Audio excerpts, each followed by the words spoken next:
getting priest after priest after priest after priest. That's why, see, this is why Jesus said, and sometimes they got new priests because the old priest got old. Amen. And you don't have to worry about that anymore.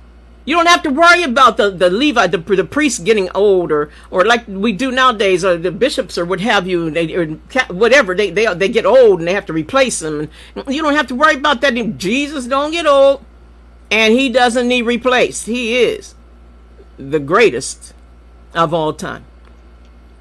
Amen. Amen. He's blessing you. I want you to hear this. He's blessing you into a higher, new, powerful order. The order of Melchizedek, with him at the head. Melchizedek got 10. Melchizedek, I think I have the order. Yeah, he can't. Yeah, I'll give you these scriptures real quick, and then I'm done. Okay, now, here's a call to action. Return to your Jerusalem. Bring the fire back. Let him stand in your midst. Stop blocking him with fear and doubt, and sometimes with yourself.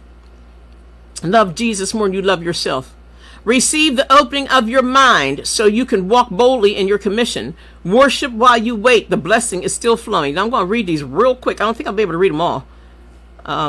Hebrews, okay, this is Melchizedek, the priestly order of Melchizedek. Amen. You are a priest after the order of Melchizedek, not after Aaron.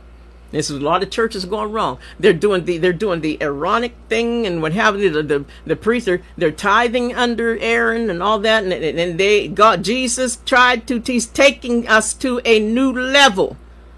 We're no longer under the law. Amen. He made it better and included us. Okay, here we go. Hebrews 7:1.